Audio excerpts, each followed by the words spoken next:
tout, à présent je te dis tout, de ce vide entre nous, tout, de tes mains désabusées. Salut les petites biches! Aujourd'hui je vais vous parler de produits terminés. Et comme vous le savez peut-être avec mes anciennes vidéos produits terminés, j'ai pas vraiment une constante X produits terminés par mois. Donc je sais pas vous faire par exemple les produits terminés de avril. Mais ce que je fais c'est que je les conserve soigneusement et ensuite je les trie par catégorie. Du moins pour le moment c'est comme ça que je fonctionne. Ici j'ai accumulé énormément de produits visage qui ont été terminés. Et aujourd'hui je vais vous parler de nettoyant visage on va dire et de masques. Voilà, il y a quelques autres petites choses mais je sais pas comment catégoriser ça, alors on va dire visage. Voilà, soyons clairs, visage. Alors dans tous les produits que je vais vous montrer aujourd'hui, il y en a, ce sont de réels coups de cœur que je rachète et rachète encore, et d'autres que j'achèterai plus jamais parce que c'était pas ma came, voilà. Alors on va commencer par le masque Beauté Bio-Essentiel de Frédéric M. Alors Frédéric M, c'est une marque dont j'ai parlé deux fois, une fois sur le blog et une fois sur ma chaîne YouTube. C'était le bilan en fait des produits que j'avais achetés. Je peux vous dire que je me suis fait incendier quelques fois parce que j'ai eu l'outrecuidance de dire que je n'aimais pas les produits que j'avais achetés. Je pense que je me suis surtout fait incendier par des représentantes de cette marque. Soit, mais ce masque, je l'ai bien aimé, dans le sens où j'aimais bien son odeur, j'aimais bien le fait que ce soit une crème vraiment très épaisse mais onctueuse. Il était agréable à mettre, à porter, pas de picotement, rien du tout, mais par contre aucun effet sur ma peau. Masque purifiant, ça me mettait même pas ce que c'était censé faire. J'ai concrètement pas vu d'effet sur ma peau, donc non, je ne rachèterai pas ce produit parce qu'en plus, comme je vous avais dit dans mon autre vidéo, je trouve que cette marque est trop chère par rapport au résultat. Voilà, donc j'ai bien aimé mais je ne rachète pas. Le deuxième masque que je vous montre aujourd'hui, c'est un masque Avène de la gamme Cleanance. C'est le masque désincrustant et absorbant, spécial peau jaune à problème. Et ça tombe bien parce que je l'utilisais quand j'avais vraiment des problèmes de peau. Alors, j'ai bien aimé le fait que ce soit un masque qui soit en même temps exfoliant, c'est-à-dire qu'on étale le masque sur son visage et ensuite quand on le rince, avec les petits grains, ça exfolie. Donc ce côté-là m'a bien plu. Par contre, niveau absorbante quoi, je veux dire, j'ai pas remarqué que je brillais moins, je brille toujours comme une boule à facettes de toute façon. Et ça n'a concrètement pas diminué mes problèmes de peau, mais je pense pas que ce soit le but de ce genre de masque. Donc j'ai bien aimé pour les petits grains exfoliants, mais je ne rachèterai pas parce que ça n'a pas été un coup de cœur. Troisième et dernier masque de cette édition produit terminé, la guerre des boutons de chez Lush. Alors vous savez comme j'adore Lush, les masques frais en plus de cette marque je les adore. Et alors, la guerre des boutons, il faut avoir envie. Il faut avoir envie. D'ailleurs il en reste un tout petit peu, j'ai pas raclé avec une petite cuillère. C'est un masque qui lutte contre les boutons, encore une fois, qui est censé apaiser la peau. Alors, si il est si difficile à porter, on va dire, c'est parce qu'il contient de l'ail et que l'odeur est quelque peu prenante. Il y a aussi de l'arbre à thé, du kaolin purifiant et du miel antibactérien. Alors, c'est un masque qu'on conseille de faire en cure. Maintenant, je ne sais plus vous dire... Je ne sais plus vous dire exactement le nombre de jours, la fréquence, mais je sais que ça s'utilise surtout en cure et pas genre une fois par semaine, le dimanche soir, dans votre routine cocooning. Moi je l'ai faite cette cure, mais faut bien se dire qu'il y a toujours bien un soir où on n'est pas chez soi, enfin j'ai pas fait genre une semaine non-stop. Et j'ai bien aimé. L'odeur ne m'a pas dérangée parce que ça sent plus l'arbre à thé que l'ail, je trouve. Je trouvais que c'était pas non plus à vomir, mais j'ai pas remarqué d'effet fulgurant sur mes boutons. Et d'un côté, je l'ai utilisé il y a pas si longtemps que ça, je pense. Ça a été fait en octobre 2014 et c'était à utiliser avant début novembre, donc ça devait être dans cette période-là que je l'ai utilisé. Ma peau allait déjà beaucoup mieux par rapport à l'an dernier, donc j'avais pas non plus des stars énormes sur mon visage. Donc j'ai bien aimé, je le rachèterai peut-être si à un moment donné j'ai vraiment une période où je bourgeonne voilà, comme un arbre au printemps. Mais sinon c'était clairement pas mon préféré parmi ceux que j'ai déjà essayé de chez Lush. Alors très rapidement, parce qu'il est là dans mes produits terminés, je vous montre le petit roll-on essentiel antibactérien beauté bio-essentiel, toujours de Frédéric M. Comme vous le voyez, ce truc oui, est aussi grand qu'un pouce. Et ça coûtait, je ne sais plus combien, je vous mettrai, j'essaierai de vous mettre les prix là, au-dessus des canards. Concrètement, je rachèterai pas parce que c'est donc un petit roll-on qu'on applique sur le bouton, ou les boutons, de manière localisée. C'est censé réduire l'inflammation, aider à ce que ça parte plus vite et tout ça. Je n'ai absolument vu aucune différence en l'utilisant ou en l'utilisant pas. Et le prix était vachement trop élevé par rapport à ce que moi je suis prête à mettre. Voilà, c'est juste à titre personnel, hein, mesdames de chez Frédéric M, ne venez pas encore me flageller sur la place publique, hein, voilà. Tout ce que je veux dire par là, c'est que j'ai de l'huile essentielle d'arbre à thé et pour moi ça fait tout autant le job que ça. Voilà, c'est tout ce que j'avais à dire. Donc j'ai pas spécialement aimé ou pas aimé, mais je ne rachèterai certainement pas. Un produit qui fait fureur sur la toile, ou du moins qui a fait fureur à un moment donné, c'est le Daily Microfoliant de Dermalogica, qui est donc un exfoliant, c'est pas un exfoliant genre de la crème avec des billes dedans, ou des grains, ou que sais-je, c'est une poudre en fait, il y en a encore un tout petit peu, une poudre qu'on mettait comme ça dans sa main.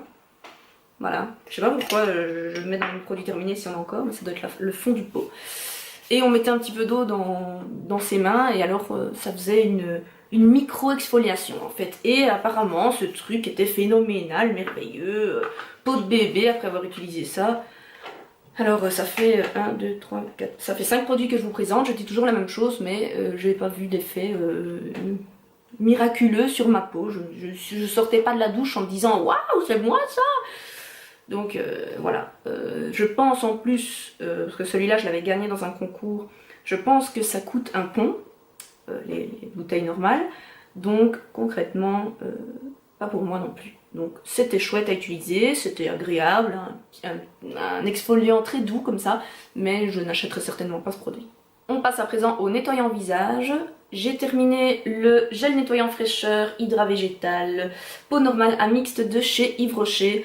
J'aimais bien utiliser ce produit avec la Clarisonic parce que bon, je trouvais que c'était adapté en fait. C'était un format gel. La Clarisonic, il faut un petit produit, on va dire, qui mousse un peu pour qu'on ait l'effet ça fonctionne super bien, ça nettoie super bien. Je ne le rachèterai pas parce que la composition n'est pas aussi nature que ce que le packaging laisserait penser. Mais je l'ai bien aimé, j'ai pris plaisir à l'utiliser, l'odeur n'était pas dérangeante et j'aime bien le format tube et comment dire, le fait que ce soit du gel. Je trouve ça sympa pour se nettoyer le visage, mais je pense pas que je le rachèterai. Un autre nettoyant visage, celui-là ça fait plus longtemps que je l'ai terminé. C'est un nettoyant visage à la composition impeccable. Moi je regarde à chaque fois sur la vérité sur lescosmétiques.com et celui-là il est à 100% ok. Il n'y a rien de mauvais selon le site. J'ai adoré cette crème lavante parce que c'était une crème donc très douce.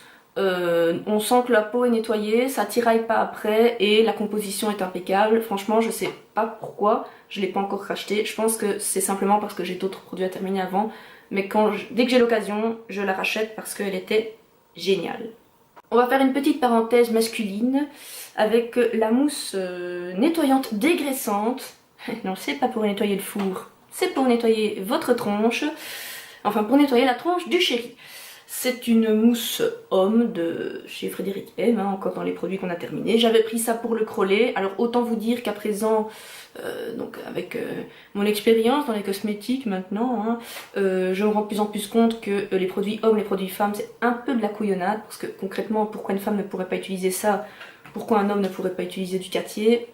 Je ne sais pas. Soit. Le chéri me fait vous dire qu'il a beaucoup aimé cette mousse, qu'il trouvait que ça lui nettoyait bien le visage et qu'il aimait bien l'odeur. L'odeur était assez sympa. Maintenant ça pue le vieux chien parce que ça a tourné, mais c'était une odeur, oui, très masculine. Donc encore une fois, compo morph. Donc on ne la rachètera pas, surtout que le prix, encore une fois, est trop élevé par rapport à ce que moi j'estime vouloir mettre. Mais une mousse sympathique, non agressive et qui sent bon, ça peut être intéressant. Alors ce produit, c'était un peu l'ovni de ma salle de bain, parce que c'est une brosse exfoliante et à l'intérieur il y avait du produit, on pressait et le produit sortait et on s'exfoliait la tronche avec ça. On s'exfoliait, on se nettoyait, donc c'est une brosse anti-impureté tenace, anti-bouton, anti-marque de chez Garnier, pure active. Alors, j'en ai marre de vous dire ça, mais encore une fois, je n'ai pas eu de différence. Bon, ça fait un petit temps que ce truc est terminé, c'était avant avant que j'ai mes soucis d'acné, donc c'était plus pour un nettoyage que vraiment pour faire partir des boutons. Mais je veux dire, moi vous commencez à le savoir maintenant, ce qui m'embête vraiment c'est les points noirs, et je me disais avec une petite brosse ça va peut-être faire illusion. Eh ben non, pas du tout, parce qu'en fait les poils sont vraiment très souples, très doux, pas du tout agressifs sur la peau. Donc ça c'est bien, mais en même temps, du coup, je trouvais qu'il n'y avait pas d'action désincrustante. Oh, et toucher ça c'est tout poisseux. Je ne rachèterai pas ce produit. De une, parce que vous savez, je suis plutôt maintenant tournée vers les produits plus naturels, du moins avec moins de crasse dedans. Et aussi parce que au final c'est un gadget, hein, c'est acheter une brosse avec le gel nettoyant, et je pense que ça coûtait dans les environs de 7-8 euros. Donc bah, pour ça, autant avoir son nettoyant avec les mains, ou enfin maintenant j'ai une Clarisonic en plus, donc ça faisait un peu double emploi. Donc je ne rachèterai pas, et j'ai pas trouvé l'action miraculeuse, donc pas pour moi. Avant-dernier produit, une mousse nettoyante visage douceur de chez Le Petit Olivier. Ça c'est, je crois que c'est bien le deuxième ou le troisième flacon que j'ai acheté. C'est quand j'ai commencé justement me tourner un peu plus vers les produits un peu plus clean. On passe par une phase de transition entre le tout bio, tout naturel et le tout chimique. Enfin, il y en a pas, hein, mais moi oui. Et j'avais commencé à acheter des produits Le Petit Olivier. J'adore cette mousse, elle est aérienne, elle sent, selon moi, il n'y a pas du tout de banane dedans, mais pour moi elle sent la banane. Donc j'aime vraiment bien me nettoyer le visage avec. La composition n'est pas aussi bonne que ce qu'on pourrait croire à première vue, mais j'ai envie de vous dire c'est déjà moins pire que dans certains autres produits conventionnels. Je pense que c'est pas impossible que je le rachète dans le futur parce que je l'aime bien, voilà. Parce que parfois il faut se faire plaisir aussi. En plus c'est une mousse qui ne coûte pas extrêmement cher, donc ça c'est encore un autre bon point. À un moment je peux parler. Et je termine cette vidéo, produit terminé visage, avec une mousse que j'adore aussi. C'est la mousse nettoyante visage nuage céleste, rose et bleuet de chez Cartier. Donc cette mousse a une composition, si je ne m'abuse, qui est très bonne, hein. Encore une fois, je vous dis à chaque fois je regarde sur le site La Vérité sur les cosmétiques, et bon, on va dire que rien n'est fiable à 100%, mais bon, il y a la charte bio, il y a 0% de savon, 0% d'alcool. Ça c'est quelque chose que j'aime bien, le 0% d'alcool, parce qu'il n'y a rien à faire, l'alcool ça dessèche toujours un peu la peau. Et quand je vois des nettoyants ou des toniques où il y a de l'alcool, je me dis au final, est-ce qu'on n'agresse pas plus sa peau qu'autre chose en voulant la nettoyer? Donc ici c'est une mousse comme la Petite Olivier, très aérienne, très douce, qui a une légère odeur de bleuet mais pas une odeur mémérisante. Je l'aime beaucoup et ça fait bien le troisième flacon qu'on rachète parce qu'on l'utilise tous les deux, le Crollet et moi. Donc vous voyez, voilà, c'est du Cartier, il y a une petite fleur dessus et pourtant les hommes peuvent utiliser ce genre de produit. Ça sent pas du tout la petite rose girly, vous inquiétez pas les hommes si vous voulez mettre ça sur votre visage. De toute façon ça se rince, hein. Et moi je parfais le nettoyage de ma peau avec ça. Avec une pompe il y a assez, 2 pompes si vraiment vous voulez vous nettoyer à fond de chez fond et aussi descendre sur le cou. Donc voilà, elle est un peu plus chère, je pense même que c'est le double du prix de le Petit Olivier, mais si vous êtes belge, chez Di, il y a souvent des promos, des réductions, enfin souvent, de temps en temps, et ça vaut le coup de l'acheter quand il y a une réduction, parce que je pense que c'est une dizaine d'euros, voilà. Et voilà, j'en ai fini avec cette édition visage des produits terminés. Il me reste les lotions, les démaquillants et le gel d'aloe vera à vous montrer. Je ferai ça dans une autre vidéo pour pas que ça dure 450 000 ans. J'espère que mes petites impressions vous auront servi. Dites-moi s'il y a des produits que vous connaissez, que vous utilisez, que vous aimez et que moi j'aime pas, enfin ça arrive. Dites-moi ça en commentaire, ça me ferait plaisir de voir ce que vous en pensez. J'espère que ça vous plaît, ce genre de vidéo. Apparemment oui, c'est pour ça que je l'ai fait, hein, que je garde tous mes produits, j'en ai des sacs énormes. Voilà, en attendant de vous retrouver dans la prochaine vidéo, je vous fais des gros bisous et je vous dis à bientôt. Salut!